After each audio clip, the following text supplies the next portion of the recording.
For his father, the lack of any explanation for Patrick's death has compounded his grief. So I said, somebody must have hit him. And the guard said, no, nobody hit him. There's no marks on him.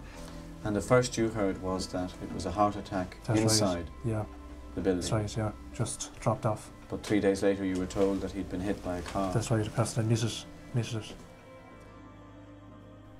Patrick Nugent was 23 years of age when he would die under suspicious circumstances on the morning of the 11th of February 1984. That night remains shrouded in mystery for the last 38 years, and no one held accountable. Like most of my recent videos, the Gardaí were involved. I'll let you decide for yourself.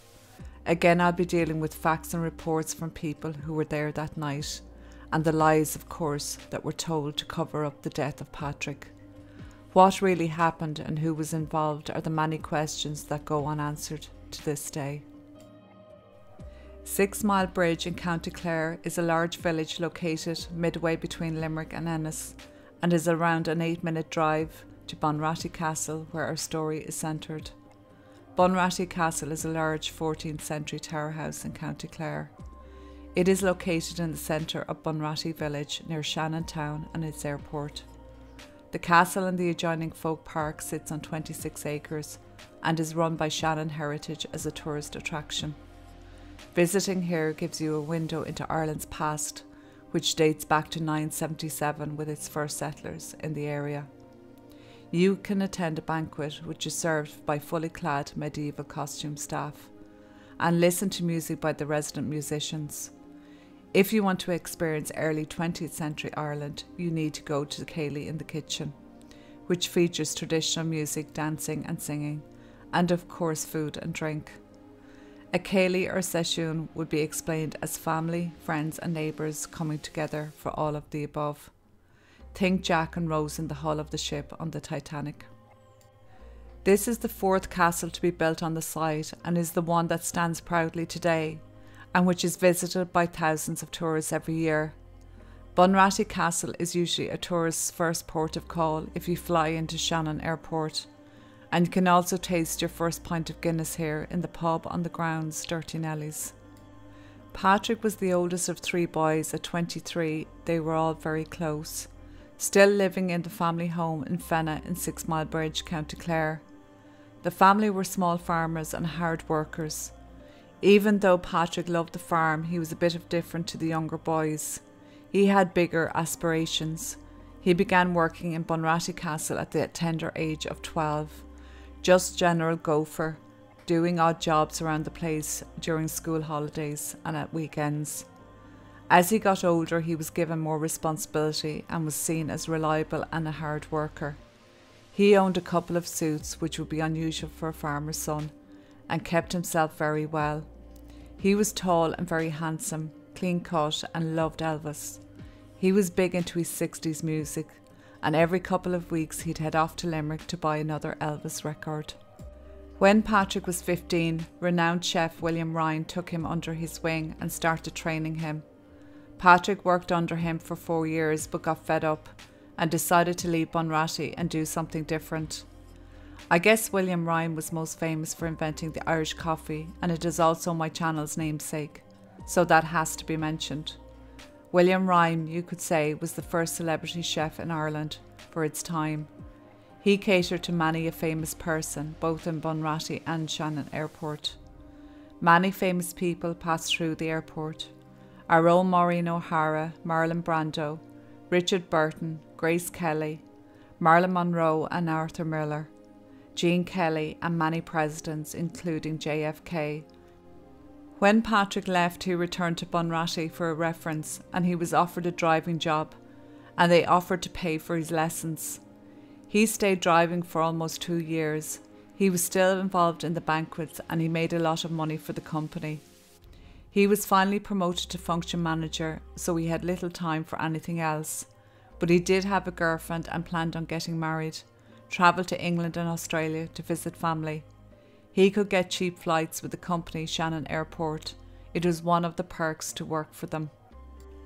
On the night of the 10th of February 1984, yes, I know, it's my birthday, I've mentioned it again, William Ryan and his wife Chrissy were celebrating their 40th wedding anniversary at Bunratty Folk Park. With about 60 people in attendance, the atmosphere was electric. Lots of drink, food and music. It was all free-flowing and it went on till the early hours of the morning. All this was to be provided by the company and Chef Ryan would pick up the tab. Chef Ryan had asked Patrick to oversee the whole night, as he knew he would have everything in hand and do a good job. Detective Sergeant Quinlan and his wife, along with Garda Cummins and his wife, were also attending, and both were off duty. The meal was finished by 11 p.m, followed by speeches and party favours. At around 4 a.m. on the morning of the 11th of February, there were 13 people left at the venue. There was Patrick, 5 other staff, Chef Ryan and his wife, Detective Sergeant Quinlan and Garda Cummins and their wives, plus another man, Mr. Gerard O'Connor. Chef Ryan and his wife were leaving and Patrick came outside to wave them off. What happened next remains clouded in confusion and conflict. The following are statements of what was said in court and the inquest, but not the whole truth, as that is still unknown. Loud screams and shouting was heard coming from reception by people in the building where the party had been held. Patrick's co-workers heard the shouting and went out to see what was going on. One of the staff witnesses, Declan O'Neill, said he was in the kitchen, heard the roars and went running out and found Patrick lying inside the front door of the reception in pain. As he was crouched down over him, Patrick said to him 3 times, "He clocked me." Detective Sergeant Quinlan's wife was there, as was Quinlan himself. Garda Cummins then came along and told him to leave Patrick alone. Declan then looked out into the courtyard and saw Chef Ryan sitting in his car with his wife. There were 2 crashed cars, including Chef Ryan's, the second belonging to Garda Cummins. Both Detective Quinlan and Garda Cummins said they tried to revive Patrick when he seemed to pass out. They removed his tie and opened his shirt. They tried CPR on him but stopped as they were afraid they might do more damage than good. Patrick was taken by ambulance to Barrington's Hospital in Limerick and pronounced dead at 5:15 a.m. 2 Gardaí in a patrol car arrived at the folk park at Bunratty shortly after the ambulance left. Garda John Talty asked what happened, but no one was willing to answer. Cummins said something about Patrick having a heart attack. Talty went outside and Quinlan said there wasn't a mark on the body. Cummins at one stage put his wrists together and said, "You're coming for me, lads." Garda Talty then asked Cummins what happened to his car. Cummins replied that Chef Ryan had hit it and they were going to sort it out between them. Quinlan then took Talty aside to another room and said to him, "Do the best you can for Cummins' sake." Talty would later say in court that he did not know what either Cummins or Quinlan meant when these 2 statements were made to him. Later on that morning at around 7:30 a.m, the Gardaí called to the Nugent's house and notified them of Patrick's sudden death, and to the best of their knowledge he had died of a heart attack. To Patrick's father Joe this was unreal. As far as he knew, Patrick had never been to a doctor. It wouldn't be until 4 days later that they would find out Chef Ryan was being charged with manslaughter in the death of Patrick. This really surprised the Nugent family and the community. For his father, the lack of any explanation for Patrick's death has compounded his grief. So I said, somebody must have hit him. And the guard said, no, nobody hit him. There's no marks on him.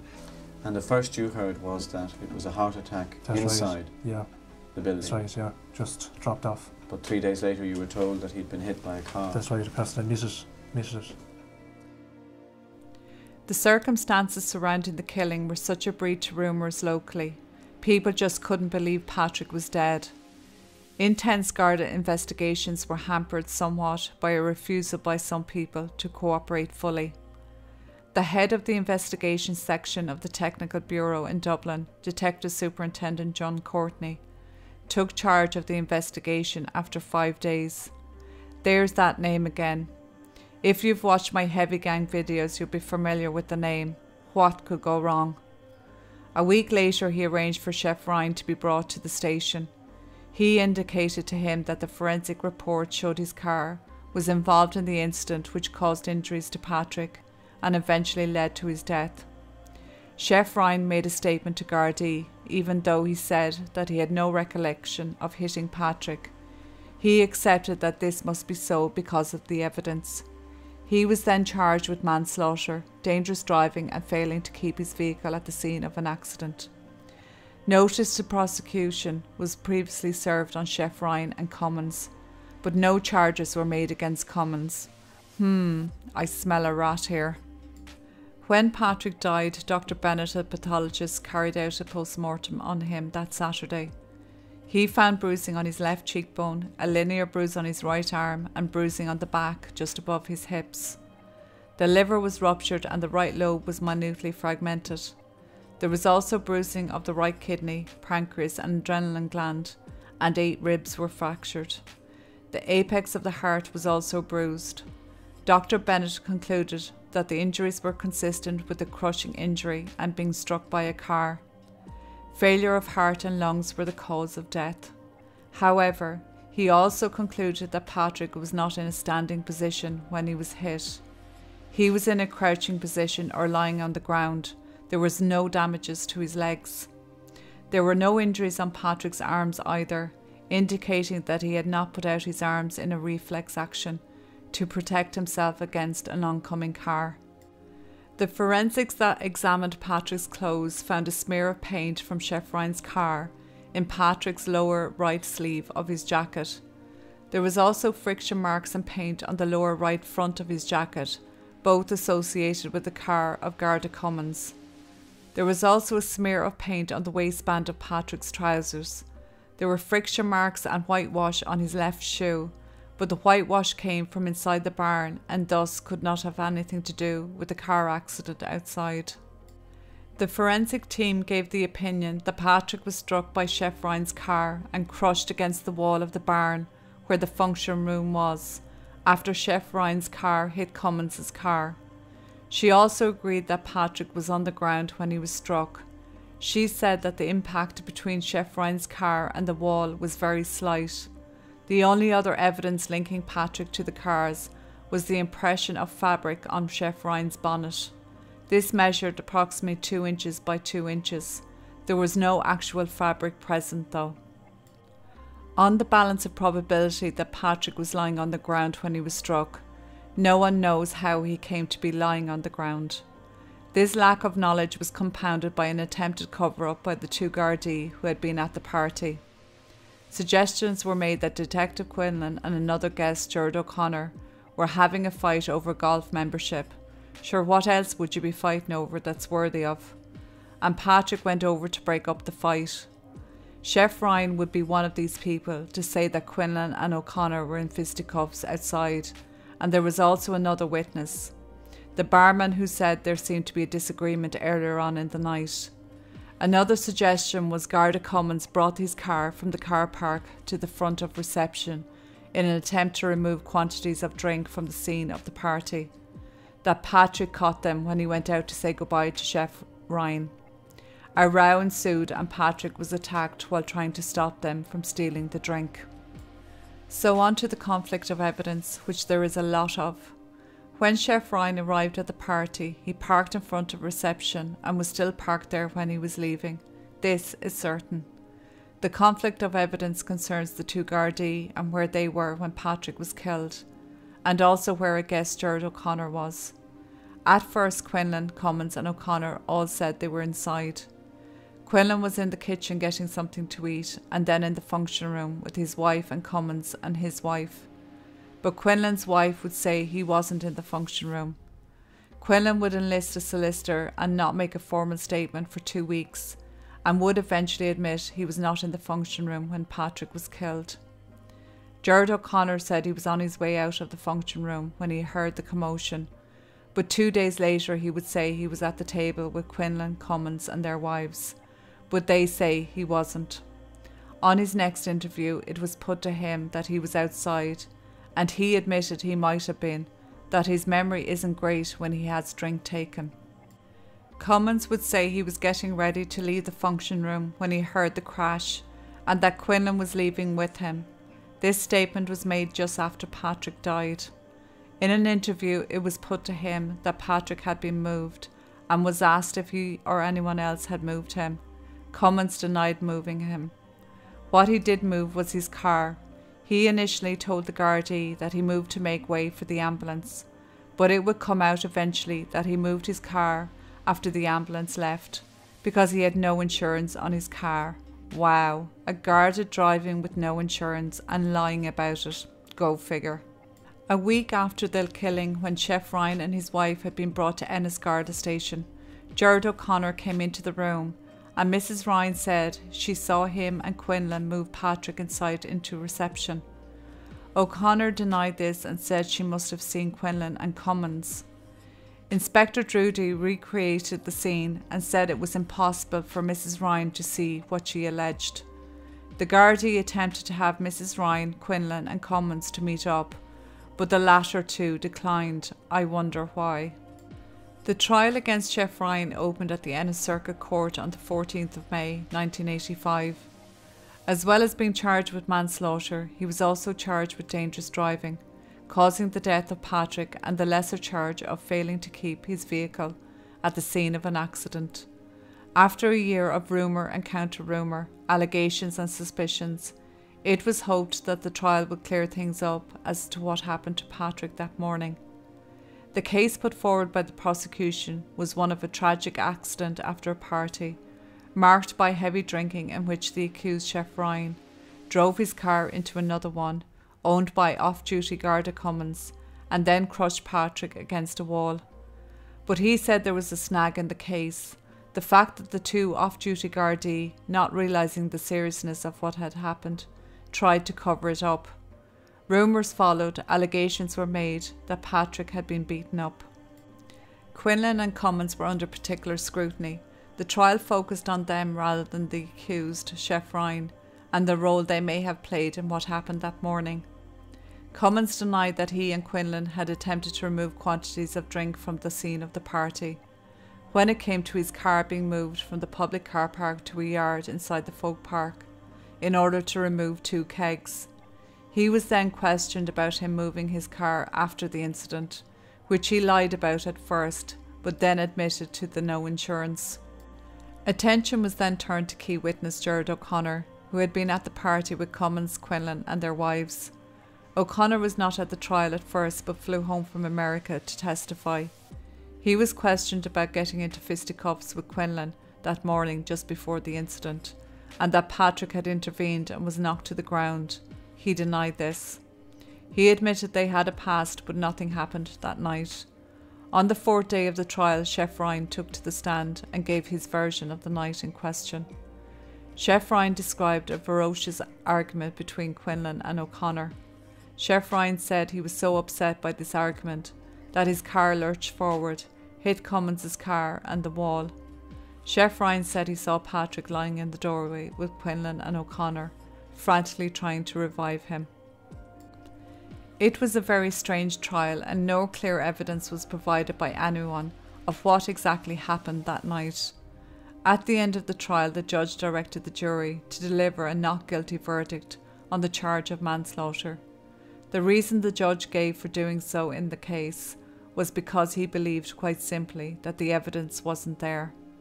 Senior counsel for Chef Ryan told the jury the case was strange, mysterious and odd. The mystery was one which would remain forever. The jury might well ask, what has been covered up? He did not know, and they were not entitled to speculate. But one thing's certain: there had been no cover-up for Chef Ryan. After retiring, the jury came back with not guilty of the remaining charges. The Nugent family were left no better off as to what happened to Patrick, and they were hoping the up-and-coming inquest would give them answers. In October 1985, the inquest, which had been initially postponed pending the completion of criminal proceedings, began. Some startling findings about how Patrick died would be revealed. The 8-man jury decided that Patrick died as a result of being hit by a person or persons unknown, causing him to fall, and he was then accidentally run over by Chef Ryan's car. The legal counsel for the Nugent family asked the jury to add a rider to their verdict, and they did. They concluded that because of the suppression of evidence, the Minister for Justice should reopen the investigation into Patrick's death. You see, there was suppression of evidence by some of the witnesses that witnessed the event. This proved that Patrick's father was right. There was more going on here and people were more involved than what either jury had heard. The jury of the inquest called to the Minister for Justice for the independent inquiry into Patrick's death. On the second anniversary of Patrick's death, Quinlan and Cummins' wives gave a press conference about the anguish they had suffered. Our husbands are guilty of absolutely nothing. There was no cover-up that night, and public opinion is killing us. Well, there has been a great strain in our family for the past 2 years. It has affected the children, it has very much affected ourselves. We would like a chance to prove our innocence. We feel very much in support of the Nugents. We feel that an inquiry might uncover the truth, where it is as much in our own interest as that of the Nugent family for an inquiry to be held. In 1986, an internal Garda inquiry got underway. Don't you just love Gardaí investigating Gardaí? This should be good. This investigation was to determine what part Quinlan and Cummins played in the events of that night. Quinlan faced 7 disciplinary charges but was cleared of them all. Cummins was sacked from the force. He fought this decision in the courts. Then in 1989 he succeeded in getting a second internal Garda hearing and was reinstated. The disciplinary hearing held in Ennis recommended a fine instead of dismissal, and this was accepted by the Commissioner. No surprise there then, what an absolute joke. Unfortunately for the Nugent family, subsequent Ministers for Justice found no grounds for establishing further inquiries into the case. However, in 2016 the family got new hope. Patrick's case was named as one of 320 cases to be examined by the Independent Review Group, set up by Minister for Justice Francis Fitzgerald, to deal with allegations of Garda misconduct and inadequacies in investigations. Note, this is 320 cases picked to be reviewed. How many haven't been picked? And again, it's Gardaí investigating Gardaí. The difficulty with the independent review mechanism under Section 42 of the Garda Síochána Act is that any information or documents given to the review board cannot be used against an individual in a criminal court once the review has been completed. When Patrick died, it touched the soul of the people in Bunratty, Clare and Ireland. Why and how could this happen? And obviously this left a big mark, and that's one of the reasons Patrick Nugent's name lives on. Questions still need to be answered, so I'm firmly of the opinion that until the answers have been found one way or another, that this case will live on for a long time yet, and it will be one of those cases where people really wonder what actually happened. You might have your own idea about what went on, but we don't have any clear or definite answers as to what happened that night. The Nugent family has said there has never been proper closure on it really. Patrick was killed that night and no one has ever been held accountable for what happened. The facts are out there somewhere. Their father Joe always looked for a public sworn inquiry, and that was the vehicle to uncover what happened that night. They have tried to get over it. They said the easy thing for them to do would be to do nothing and say, well sure, there's nothing they can do, but that just wouldn't work to do nothing. The inquiry was granted in 2015 and began in 2017. Judge Klein conducted it and it was to only take 6 months. It went on for 4 years. The judge interviewed a lot of witnesses and a lot of investigating Gardaí. From the family's point of view, the inquiry was into the Gardaí and not actually into Patrick's death. The report sat on the desk of the Minister for Justice, waiting on the advice of the Attorney General. After a few months she got the advice and the department was considering, and the family heard nothing for 9 months. After the 9 months in June 2022, the family were told they could have access to the report on Patrick's death if they signed a confidentiality agreement. They signed this agreement and it was as they thought, even though they are not allowed to talk about it. No answers to what happened to Patrick was in it. This report to this day has not been made public. It must be pretty damning if they are unwilling to publish it. The family to this day are still fighting to have an independent public inquiry, and they don't want anyone connected to Ireland doing it. They want outsiders to look at what happened to Patrick.